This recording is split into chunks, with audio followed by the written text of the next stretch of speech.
Hi, welcome to Financial Aid 101, Paying for Education After High School. My name is Christina Winstead, and I work with the Washington Student Achievement Council. Hi, and I'm Ashley DeLatour, and I work for Futures Northwest. So at Futures Northwest, we are a nonprofit on a mission to level the college playing field and empower students from underserved communities to achieve their career and college dreams. We love helping people out, and we love being in partnership with the Washington Student Achievement Council, and we are so happy to be here. Thank you, Christina. And I work with the Washington Student Achievement Council. We work to advance educational opportunities and attainment in Washington, and we do it through policy and procedure and programs like the 12th Year Campaign. So today we're going to talk about financial aid. We're going to learn about what financial aid is, the types of financial aid that are available, when students should apply for financial aid, how to apply for financial aid. We're also going to talk about scholarships, help, and resources. So your students might be coming to you right now and saying, oh my goodness, I have to apply for financial aid. And financial aid, it's money to pay for college, career school, and in Washington State, it also covers apprenticeships that are approved, which is really awesome. So it really covers a lot of different pathways for students. This includes grants, work study, which we'll talk about, loans, and scholarships. And we're going to talk about all those programs that help make college more affordable. So when we talk about financial aid, we look at it as an umbrella. So, and in Washington, I know umbrellas sometimes aren't the coolest things in the world. We're very much like a hooded jacket community, but umbrellas are great for understanding a topic and all the things that go with it. So for financial aid, it's not just one application or one process. It's a multitude of things. It's going to consist of grants, scholarships, loans, and work study. Grants are income-based funds, and we'll talk more about them soon. Same with scholarships. They can be income-based, merit-based. There are scholarships for everything. Scholarships for students who are left-handed, scholarships for students who are over 6 foot, scholarships for a little bit of everything. You just have to know where to apply for them. And we'll show you some great websites to look from. Loans, which are income-based, and there are federal and private loans that are available to students. And sometimes there are loans available to parents as well. And then work study. And we'll talk more about the work study program, which is a great opportunity to increase the income for your student, but also for them to get some work experience. So grants. Grants are what we call gift aid. It's aid that you receive or your student will receive, and it doesn't need to be paid unless, for example, a student withdraws from school and owes a refund, or for example, I had a student one time when I was teaching, they showed up on the first day of school, they got their financial aid, and then they showed up on the last day of school, literally after I gave finals.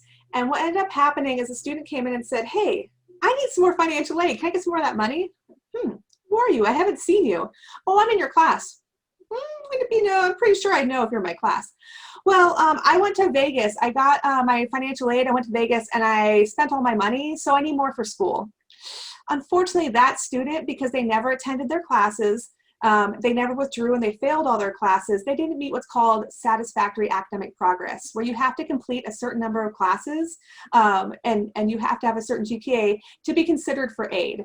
And so for these students, it was it's very challenging, but you have to know that when you're receiving these funds, it's for you to go to school. Now, in most cases, students don't have to pay this back. This is to help them go to college so they can get the training they need for the career that they want.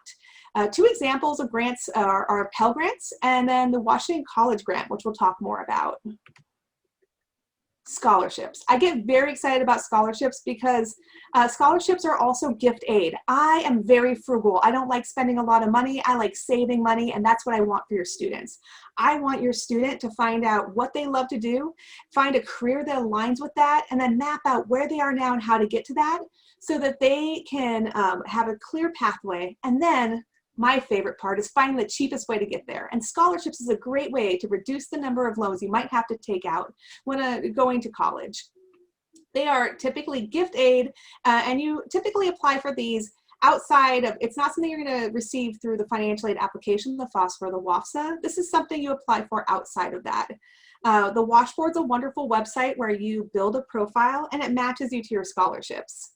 There are other scholarship websites too. So loans. As I said, I'm frugal and I want your students to have the smallest loans possible, or in the world that I want, no loans. So loans are funds for your student to borrow and then pay back over time for their education. There are two types of loans, subsidized loans and unsubsidized loans. Unsubsidized loans are loans that when your student takes it out, the minute they take it out, the interest starts accruing. And so that's unsubsidized, and then they will also possibly be offered subsidized, where when the student takes out the loan, the interest is paid by the government while they're enrolled in college and for a short period after they graduate. You have to pay back loans. So unlike other programs, these are funds that you do have to pay back. There are also parent loans that might be offered to parents based upon their income. Okay, work study. Work study is an opportunity that when you're applying for financial aid, your student will be asked, do they want to be considered for work study? It's an opportunity to work sometimes on campus, sometimes off campus, part-time jobs to basically help the student earn some money while going to school, gain some work experience as well. Their on-campus jobs are awesome. My husband worked in the library, there's tutoring jobs, I worked in financial aid and outreach. I also supervised students who did outreach, all the fun stuff that you can do. These are typically jobs that they will have to apply for. So you apply for work study in the financial aid application. It does not guarantee you'll receive work study. It means you're going to be considered for work study. And then the sources of financial aid. So where's all this money coming from? There are four main places it comes from: our federal government, our state government, colleges, and organizations. So the federal government, these funds can be used typically at schools in most states. They just have to be approved for federal funding. State funding has to be used in Washington state schools for our state funding. The colleges may offer funding through institutional funds or their own funds. And then organizations may be providing things like scholarships or other assistance to help students be successful in school. These can be offered by businesses, churches. I have even seen like local grocery stores, banks. There's a lot of different organizations that you might belong to that offer scholarships for your student. Also, those scholarships aren't just for students who are graduating from high school. There are scholarships for students at any point in their education timeline. So scholarships are for students of all ages. And scholarships are used for 2-year schools, 4-year schools. There's scholarships for different pathways. For federal funding, that's what you're going to apply for if you use the FAFSI, which is the free application for federal student aid. This consists of the Pell Grant, Federal Work Study, which is the work study program, but at a federal level, those unsubsidized and subsidized loans, and then parent loans. Parent loans may be offered to you based upon income. If you receive parent loans, I encourage you to be thoughtful about the process. As parent loans, you'll have a maximum year to year that you can receive, but there's no maximum overall for parent loans. These are loans that have to be paid back and are very challenging to discharge in bankruptcy. So we want all students to be very knowledgeable about loans so that they can make an informed decision on what they should be taking out. So state financial aid. Here are examples of state financial aid. The Washington College Grant, which used to be called the State Need Grant. I love this program because this is what paid for me to go to college. When I applied for financial aid, I received the State Need Grant, and it helped me get my education so I could do something I love every day. And that just happens to be helping students find their pathway. The Washington College Grant is an expanded version of that, and we'll talk more about it, but it means more opportunities for your students. The College Bound Scholarship. So your student may have applied for, you may have signed an application for the College Bound Scholarship, which they applied for in middle school. We're going to talk more about this program in depth, but this is when you're going to start to see the benefits of that program. State Work Study is the work study program, but at the state level. Passport to Careers is a program for youth in care. If you know any foster youth in care receive additional benefits when it comes to their education. There's opportunities for them to receive extra support in this process. And then the Opportunity Grant. These are all part of our opportunity pathways, and state aid is applied for either through the FAFSA if you qualify or the WAFSA if you don't. So that Washington College Grant, this is what it means for your students. It means more programs, more options, and more funding levels. So students who are applying for financial aid now will be considered for the Washington College Grant. They can use this for associate's degrees, 2-year programs, 4-year programs, or approved apprenticeships. And what it really has done is expanded the income levels for students who are able to receive this. So a family of 4 making around $50,000 a year or less are going to receive a full tuition award. So if you have a family of 4 and you make less than $50,000 a year, it is very important that you're applying for financial aid, as your student will be most likely eligible for the Washington College Grant, which is an amazing opportunity. And then partial grants are available for families, like a family of 4 on average making around $97,000 or less will get a partial grant. And that's the big change there, is that before, the partial grants weren't awarded at that level. So they've expanded the income and who can receive that gift aid. The College Bound Scholarship. This is exciting because your student may have signed up for this in middle school. You may not even remember if your student did it. Your student can always ask their counselor if they are a college bound student. It combines with other state aid to provide tuition at the public rate. So that's going to be the rate that University of Washington or Washington State University, those are our highest rate schools, the rate that they charge. So if your students go into one of those schools, their tuition will be covered, some fees, and a small book allowance. It can be used at over 60 schools in Washington State, and it can be used at private schools as well. So if your student's going to a private school, they're going to cover the rate at University of Washington or Wazoo's tuition rate.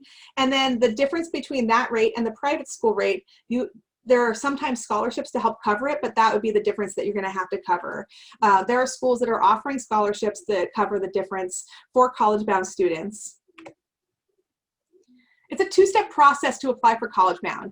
You had to apply in middle school by the end of 8th grade year by meeting income requirements. But if you are a youth in care or if you are working with foster youth, they are automatically enrolled until the age of 21.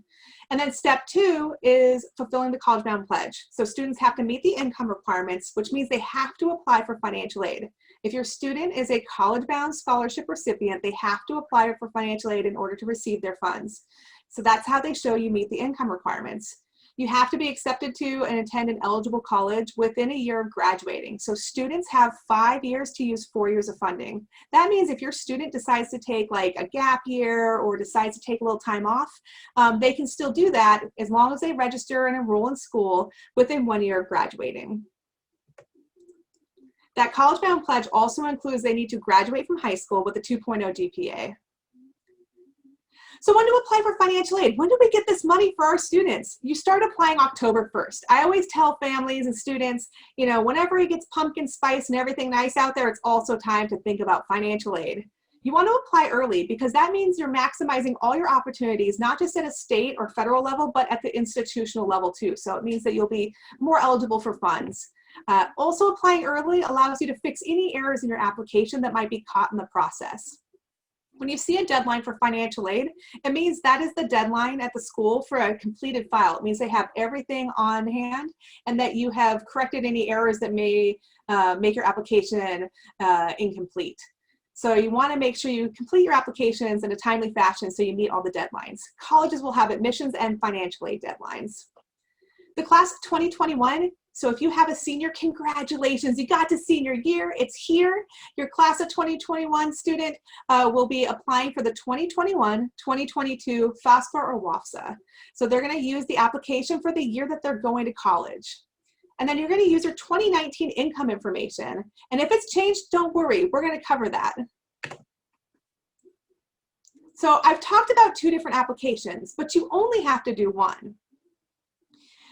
For the application, you need to do either the FAFSA or the WAFSA. The FAFSA is the free application for federal aid. It is, both of these applications are free. Never pay to apply for financial aid. If someone's charging you to apply for financial aid, I would stop and then feel free to reach out to one of us to make sure you're on the right web page because it's supposed to be free. If you're paying for it, it means that you're typically on the wrong page.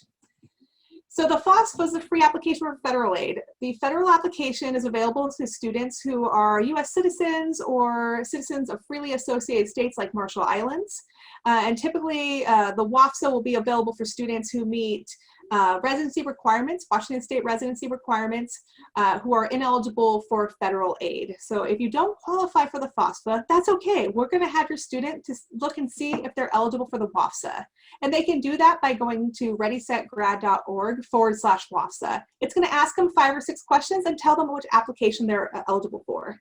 Again, no matter which application they do, they're only going to do one, and they're going to do it on October 1st starting then. You don't have to do it on that day, but that's the day it opens. So I've talked about errors, and I just wanted to let you know some of the common errors. And if you have this happen in your application, it's okay, you can fix it. But I want to make sure you know ahead of time what kind of the sticking points are for families. The first one is legal information. So when you're doing this process, it is a federal or state process, but it is legal information they're looking for. They're going to need legal information. If you have a social security number, they want the information as it's listed on your social security card. If you don't, that's okay. They're just going to want your legal information. So this means no shortened names for students and no nicknames because it won't match to the system. Using the wrong year. When you apply for financial aid, there's going to be an application in that system for this current year for students who want to go to college right now, this minute. And there's another application for students who want to go to college next year. That's going to be your students. So they're going to do the 21-22 financial aid application. And then using the right tax year. So we're going to be using our 2019 taxes this year to complete the application. Another error that I have been finding recently is not completing the application. So forgetting to click submit or not completing a process that leads to a complete application. And then parent information. So in the application, they are looking at the student's citizenship status, not the parents. So it's going to ask in the application if the parent has a social security number. If the parent has a social security number, they're going to put it in there. And if they don't, that's okay. You're going to put zeros in that spot. Now, when you put zeros in there, it may say that there's an error. It may say that there's an error in that, and it may delete out the zeros. You're going to put those zeros back in there again. And if it does that again, you're going to put them back in and click next. Typically, it takes 3 times of entering the zeros and clicking next for it to accept it. Please do not use ITIN numbers in the tax information or in the FAFSA. In the FAFSA, they only want zeros, not ITIN numbers. ITIN numbers will cause an error in the application. We can fix it. We just want to make sure we just try to avoid errors, because why do it wrong in the first place when you can get it done the correct way, especially because it takes a little time to fix errors. And I don't want any students held up in this process. I want everybody to get through this as smoothly as possible. Other parent information is if your student is filling out their application, when they get to the parent section, I would tell them to pause so that you can come in and help them with that. Last year I had quite a few students that didn't want to ask their parents when their birthdays were, or maybe their anniversary, which they ask in there, and they just made them up. And so it was amazing to see that the student thought that their parent was it was the best. The student thought their parent either was like way older than they were, way younger. It was hilarious on how they guessed birthdays. We'll avoid that by having your student kind of pause when you get to the parent section and then ask for your assistance. So this is what the FAFSA is going to look like. Again, that free application for federal aid. It is easy to access. You can access the application in Spanish or in English. And this is what the WAFSA is going to look like. Again, if you're not sure which application to do, that's okay. Your student's going to be going through some activities to help them understand which application to do, and we have resources to help them too. But they can always go to the website readysetgrad.org /WAFSA and access it. And they can just see which application they're supposed to do. Okay, so I've been talking about how we're going to use 2019 tax information, and I've had a lot of families say, but wait, it's 2020. And that's true, it is 2020, but they are using prior year tax information for this assessment, and we know things have changed. If your financial circumstances have changed from 2019 to 2020, specifically if your income has decreased, and we know that this is happening a lot due to COVID-19, you're going to need to connect with your financial aid department of the colleges that the student has applied to. The student's going to reach out and say, I applied for financial aid, but there is an income change. And you're going to meet, typically the student will, but sometimes the parent, if they're providing parent information, they're going to meet with the financial aid office and tell them the difference. Typically they ask for information showing the difference between what's going on in 2020 versus 2019. They can do an assessment then to adjust income. And there is a bunch of appeals that students can do for financial aid. So when you get a financial aid application in, if you receive back an award letter and something doesn't look right, or if there's a special circumstance, it's important for you to advocate for yourself and for your student to advocate for themselves by reaching out to the financial aid office. And they can do appeals for multiple things.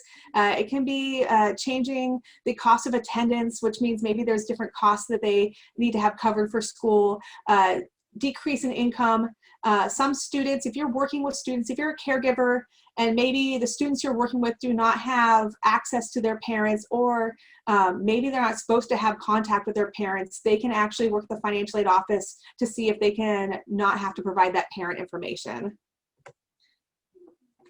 Another process that your student may go through in the financial aid process is verification.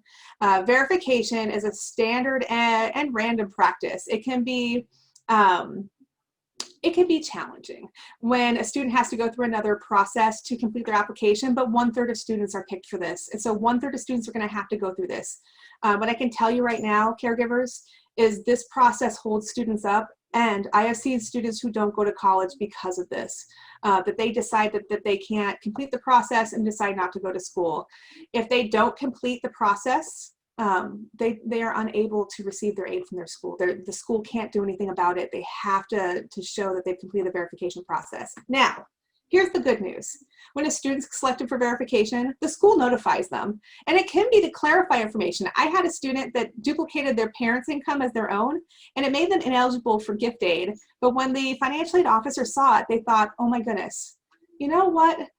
How did this student make $32,000 at the age of 18 last year? Let's talk to the student, make sure. The student went, no, my parents made that. And they were able to decrease the income back to the correct amount and provide that aid to the student they are eligible for. Once selected for verification, if you have any questions, you want to make sure that the student reaches out. Now, I know you're going to want to be able to reach out for your student on their behalf in this process. But when they get to the college, one of the challenges that you might find is FERPA, which is a regulation that protects your student records. I know it can be frustrating as a caregiver or as a parent to not have access to your students' records. And this may be the first time that you don't have access to their records. But they will not allow you to have access to these records unless your student signs either a release of records. And so you want to talk to your student to make sure that you're helping them navigate this. But for some of these processes, you won't be able to do it for them. The student will receive this request. They'll need to complete the request. And sometimes that means getting documents from the IRS. So as soon as they receive that request, if your student says, oh, I got picked for verification, time to make sure that you're collecting what the school needs and reaching out to the school if you have any questions. So for the seniors that you're supporting, this is an exciting year. And I know it can be very scary, especially as we're navigating it in virtual environments. But these are the next steps for your students. They're going to need to explore their options. It's really a big time for them. There's so many options and so many opportunities, but they need to kind of start narrowing down to see what kind of career pathways they're looking at least what their graduation pathway is in their high school and beyond plan. If you, for your senior, I encourage you, talk to them about their high school and beyond plan. It is a requirement of graduation, and it really shows their interests and their pathways. This is for the student, but they're going to need to talk to their counselor to make sure they're on track for graduation. If your student is a running start student, I encourage your student to reach out, not just to the high school counselor for high school graduation requirements, but if they're trying to get their associates, make sure they're working with their advisor at the community college to make sure they're meeting the requirements of the associate's degree. And if they're continuing on to a university, they're going to want to talk to their advisor, especially if they're going into a specific major, because junior year is typically when you declare your major. So they want to make sure that what they're taking is leading to their major too. So there's a lot of advising that's going on right now because they're getting ready for their next pathway. And so we have to build that road for them. And so planning is really critical. Students are going to determine which application they should do. So they're going to determine whether they should do the FAFSI or the WAFSA. And once they do that, they can determine if they need to do an FSC ID, which is the first step of applying for the FAFSA. It's you creating an account and saying for students, hey, Uncle Sam, I'm going to college next year, but I'm going to need you to pony up some of this cash. And then students can also, if they're doing the WAFSA, at this point, they're going to create an account. And then they're going to start applying for financial aid just in a couple days here on October 1st. So caregivers. Caregivers' next steps are really to talk to your student about financial aid. I know that you're supporting your student in this, and I think the more they hear about financial aid and their next steps in their pathway, talking to them about their pathway is really important, making sure they know that they're supported in this. Determining your student's dependency status. So in financial aid, students will be either considered dependent or independent. Independent students, They are students who have specific circumstances in life, or they're over the age of 24, where their circumstances or age has determined that they are only going off of their own income. Most students are going to be considered dependent, which means they're under the age of 24 and don't meet any of the special circumstances that would lead them to be independent. And so if that's the case and your student's dependent, that's when you're going to determine which parent is going to sign the applications, which parent information they're going to need. Now, I say parent because in this process for FAFSA and for WAFSA, that is what they're looking at. They're looking at the parent, not caregivers. So if you are a legal guardian of a student, that student, and you have a legal guardianship, like a court-ordered legal guardianship, your student will be considered independent, which means they're going just off the student's income. So there are special circumstances, like if the student was in foster care after the age of 13, and they'll be asking those questions in the dependency status. And so I've added a link in here so students can see and determine for themselves if they're dependent or independent. And you can look as well. And so you're going to determine who's going to sign the application. Only one parent has to sign the application. And if you're doing the FAFSA and the parent has a social security number, they're going to create an FSA ID to sign that application. Now, if you have a student that just applied for financial aid recently and you already have an FSA ID, awesome. Just use the one you already have. You don't need to create another one. In fact, it won't let you. So just keep the FSA ID that you already have. You can use that same FSA ID to apply for financial aid yourself if you're going back to college. And then you're going to gather your documents and then complete the parent section of the FAFSA or WAFSA. So your student's going to start the application. The application's for them, so we're going to have the student start it, and then you're going to go ahead and complete the portion for parents. For some students, it's a small population, but there will be some students who do not qualify for the FAFSA or the WAFSA. There are still options available for these students. So if they take the assessment on the WAFSA page and it says you are ineligible for both, there are scholarships, so many scholarships out there for students who aren't U.S. citizens, including the Beyond Dreaming Scholarship Guide, which is amazing. It is a guide to help you apply for scholarships, and there's 45 pages of in-state and out-of-state scholarships, none of which have any sort of citizenship requirement. There are other scholarships available too for students, and there are some DACA scholarships specifically as well. I encourage you, when working with students, whether you're a caregiver or a counselor or anyone who's supporting students, I always have them apply for scholarships no matter their status, because it reduces their potential for loans. And again, my dream for this generation is they will grow up, they will get the careers they want, get the education they want with the cheapest amount possible so they have the smallest amount of debt. Let the student financial debt crisis lie on the shoulders of my generation. I want this generation to not have to deal with that by applying for all the different options for financial aid, getting the FAFSA or the WAFSA, doing scholarships, getting work study. All these puzzle pieces work together to fund your student for college. If your student's struggling on what they should do, they don't know a pathway, it's okay. There's a lot out there and it's a big world. We encourage them to explore their options through our College and Career Compass. This walks students through their interests, different careers, programs that are out there, and it really just helps them explore and prepare for their journey.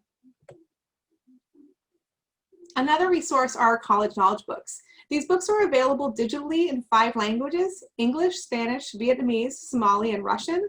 And we also have physical copies in Spanish and English. These books walk through everything you would ever want to know about financial aid and admissions. It's all information based and they're designed by students. So the students it's very much designed with students in mind. The students had input in the process.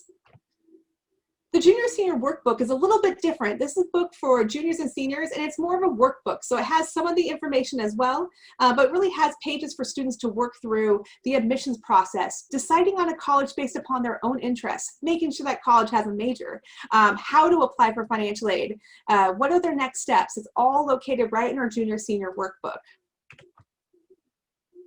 And then if you're working with a senior, especially if you have college-bound scholarship seniors that you're working with, the Otterbot is amazing. Otterbot's a texting service that students can text in questions about financial aid, and it gives them answers 24 hours a day, 7 days a week. So while I'm sleeping, dreaming about making sure we're helping all of our students complete financial aid, Otter's out there responding back and sending your students information about financial aid. And it's really easy for them to sign up.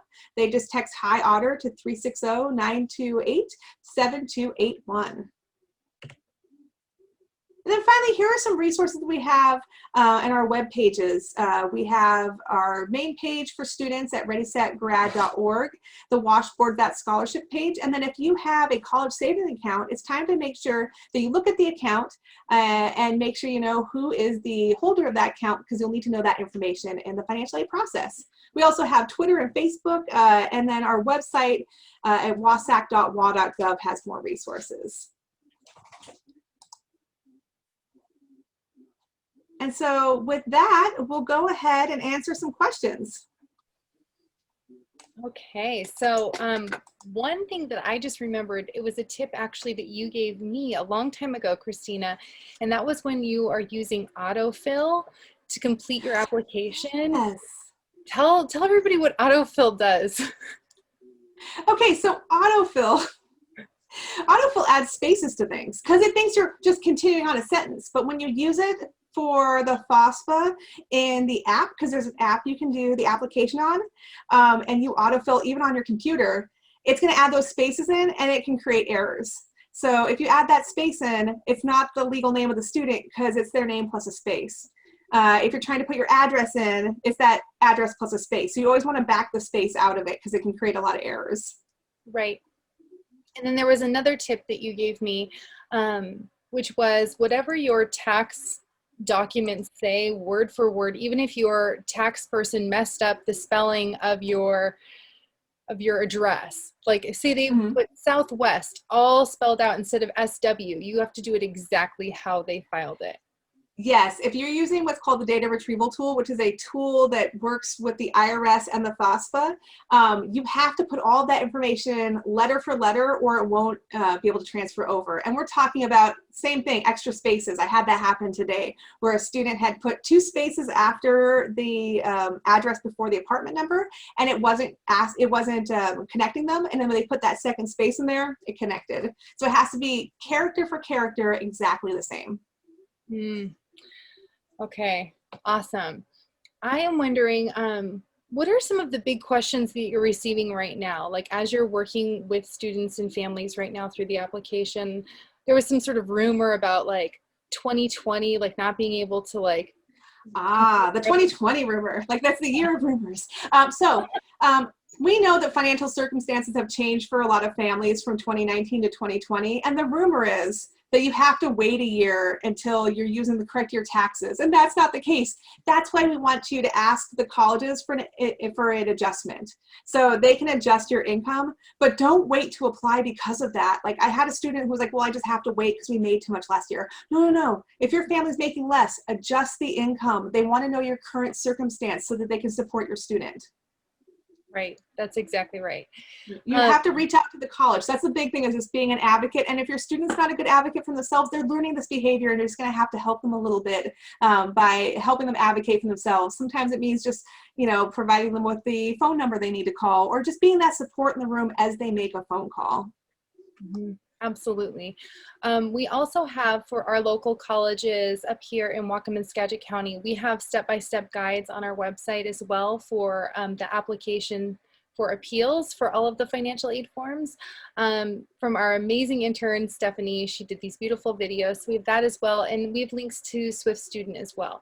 So highly recommend using Swift. It puts in all the legalese for you. You don't have to know all the jargon to be able to convey what you need. Yes, I love it too, because it asks you questions very plainly, and then it creates this beautiful form letter that gives the financial aid office all the information they need to make a determination or ask for more information. And it also provides a spot for you to ask for more information from them in the form letter. So you can say in the form letter, I'd like to be informed by email my next steps. It really gives a very clear step-by-step process for students to complete it. Mm-hmm. And I would also just like to throw out there that this isn't like the easiest process. So if you're feeling scared or frustrated, or, you know, maybe that you just don't know what you don't know, like that's often a fear I have before I do something. I'm like, I don't even know what I don't know. I just recommend coming to any of the financial aid events that we're having here. We want to support you in completing this application. All of this information is really worded in language that we don't understand. So I just highly encourage you all. We're going to have tax experts. We're going to have financial aid support. There will be people from your local colleges there. And we just want to help you get this done as simply as possible with support. If you're doing it alone, I believe you're doing it the hard way. So if you can't make it to any of these events, email me, email Christina. She has appointments that you can book with her. I do as well, and so does my team. And I know that your college partners also would love to help you in completing those applications too, if you need it. Yeah, always reach out if you need help. I know it can be a scary process, especially, I know personally myself, I did not apply for financial aid, and part of it was a rumor that, oh, I wasn't going to get aid because our family didn't qualify. And because we were a little concerned about, like, it was just a big process. And I thought, well, if we're not going to get aid, but if I had applied my senior year of high school, I would have received financial aid as opposed to working 3 jobs. And so I encourage you, I wish I had done that. I encourage students and their families, you know, this process, it's okay for it to feel like this is a hard process. It's okay. We're doing federal forms. And this is the first time for your student that they've been exposed to having to complete a federal form, the yucky part of adult life. And so we want to make sure as we're working this process, if you are struggling at all, please reach out. Because we also want to teach our students that it's okay if you don't know how to do something. Like, it's okay if you're not a financial aid expert. It's okay if you don't love financial aid like I do. You just have to ask for help so that someone can come help you with it. Because, I mean, unless you have a student that loves financial aid, and then I'm like, welcome to the new world. We will see you in 10 years when you are replacing my job, and I will work for you. But if your student is apprehensive about this and they're like, oh, this is so long, this is what they're going to have to do from other things in life, and we want to teach them how to persist through it, even though there could be glitches in the system sometimes or that extra space issue. You just have to reach out. And you have an amazing support team, especially with Futures Northwest. WASAC's here to support you, and your counselors. There's so many people that want to make sure you have access to these funds. This is your money. You've paid into this money. This is for Washington State. This is your, these are tax dollars. We want to make sure that every student, every single student has access to information and applications for these funds. Mm-hmm. So what if you haven't completed your 2019 taxes? Welcome to the club. Right? I know, right? Totally normal. So that's another thing on the application, especially, or maybe you've just submitted your taxes recently, but you haven't had them processed yet. So you submitted them, but you're like, I haven't heard anything back. Don't worry. On the application for financial aid, it'll give you 3 options for taxes: filed, gonna file, and not gonna file. You can select gonna file, I'm going to file, or if you have just recently filed, you can do that. But I would select, if you haven't filed yet, going to file, and then continue on by estimating your information from last year's W-2s. Okay. And then will there be a follow-up to that for them to complete the application, or will it be based off of their estimates? So then once you finish your taxes, you're going to go ahead and update it. You can go ahead and update, because especially, like, I've had families who are like, we thought we made this much, but actually after all the different things we didn't. And so you want to make sure to update that just in case there's a discrepancy between what you made and didn't make. Okay. Now, what if a student or a family member forgot their FSC ID number, password, username, any of the above? What if any of the above? Yeah. So if you know you created one, no problem. You can go into the website and it'll say forgot username. Even if you forgot everything, let's say I know I did it, but I forgot all of it. You're going to select forgot username, and then you can either decide through email, through the phone number that you verified, or even without those. They can sometimes help you, but you have to do a paper process. Mm-hmm. But typically it's just select, I forgot my username. You'll find out what your username is. Then if you forgot your password too, next thing is to say I forgot my password, and then it's going to help you reset your password. When creating an FSA ID, always verify either your email or your phone number so that you have access to do that. If you don't, here's the cautionary tale. You're going to have to send in a physical copy, like a Xerox copy, like in the mail, snail mail, to federal student aid, and it takes like 4 weeks to reset your stuff. So always verify with one or the other. And then and sometimes I've had families who are like, oh gosh, that's what happened to us. And if you're in a situation where you have 2 options for parents to sign, have the other parent sign it instead of the one who's struggling. So if one person's struggling, if there's 2 options for signature page for parents, and one is struggling with the FAFSI ID process, no problem, have the other one do it. Now, to sign with your FAFSI ID, like we talked about before in the presentation, you have to have a social security number. If you don't have a social security number, no problem. You're going to sign a signature page and you're going to put it in the mail. And so your student will submit their application, you'll send in that signature page, and the 2 are going to meet over in federal student aid land. Yep. And if envelopes and stamps are ever like a barrier to completing that application, please just reach out. We will mail you everything. I got a book of Harry Potter stamps with your name on it. Awesome. Or do we have any other questions from our guests? I'm curious. So for selecting colleges, it says, if I select a college on the FAFSI or WAFSA, does that mean I have to go there? No. No one's going to come knocking on your door in September. You have 10 schools, up to 10 schools you can put on there. So it's anything you're interested in. So if your student's saying, you know, I want to go to Western, but I'm thinking about Bellingham, but I'm also thinking about maybe Green River, put them all on there. If they say, I'm thinking about ... it goes on the list because they can always narrow it down. And if you maybe decide, like your student's like, oh my goodness, I put these schools on here, I finally toured Western, that's where I'm going, I love it. They need to add it to their list. So they just go back into their application, they can resubmit. Okay.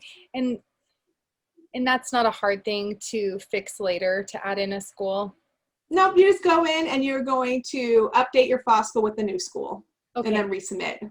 Perfect. And then, so on your application, so it'll say like you can number your schools too, like, ooh, is this a priority? But it's not going to impact your admissions decision. That is just for some schools that have limited funding. In Washington State, our Washington College Grant is fully funded, and so we have less of those limitations.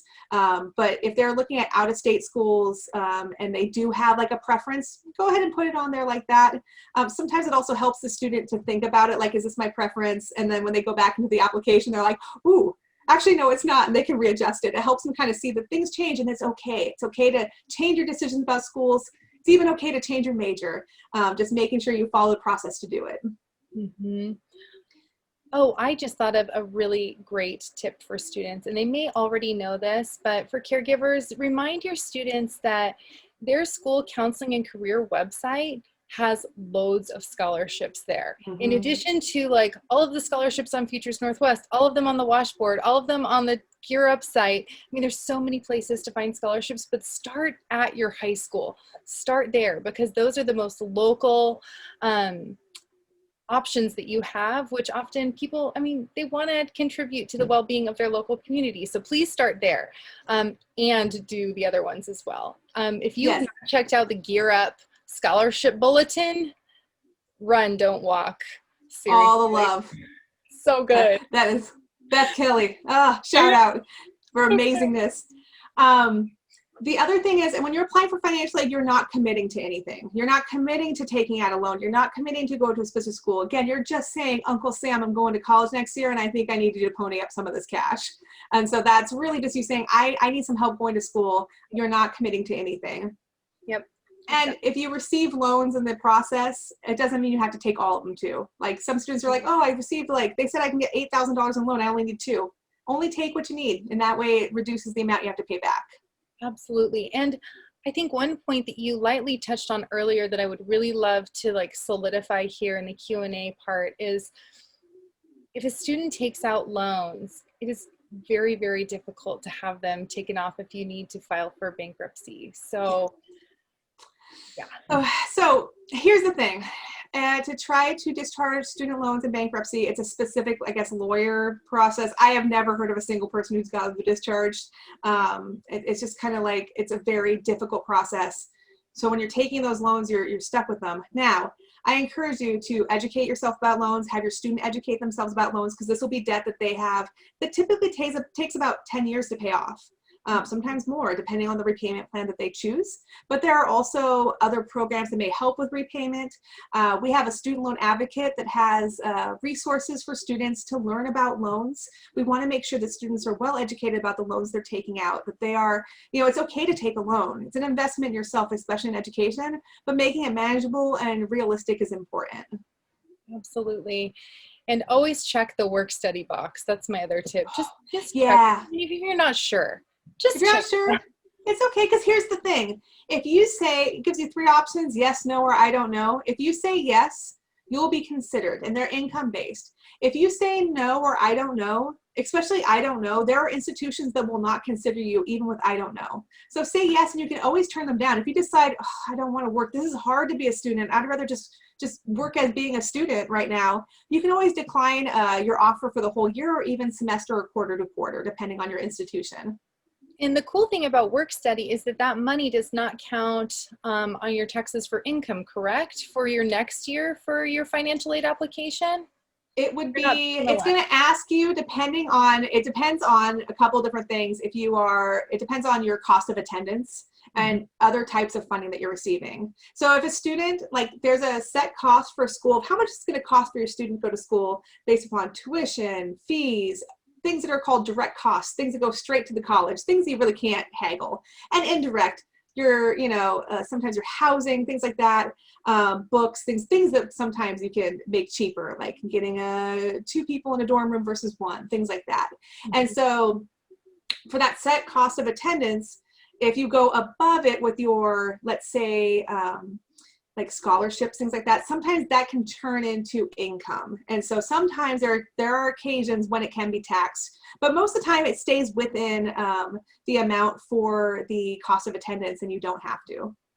Whereas if you had a job outside of the college, it automatically. Yeah. Also, it's really fun to work on campus. And I know right now, if you're like, well, how am I going to work on campus if we're not on campus? Man, I had a student that they are literally there on campus, off-campus job during COVID for work study is setting up things like a friend's trivia night for their college, for their students to do on Zoom. They're setting up all these Zoom parties, and that's their job, which is cool because that's what they want to do, and they're getting paid for it. That's awesome. I love that. And I don't see any other questions right now, but if you end up having questions, especially if you watch this and you're like, oh my gosh, I have a question. Awesome, we're here to answer it. And so I know that I put my contact information in the beginning and our webpage, but you can always reach out to us. My name is Christina Winstead. You can always find us, any of our WASAC team members. My name, Christina W at wasac.wa.gov. So it's just my name with my last initial, wasac.wa.gov. You go right to me. And then also you can reach out to Futures Northwest as well. Absolutely. And I will make sure to put my contact information in the show notes of this YouTube link as well. But it is ADELATOUR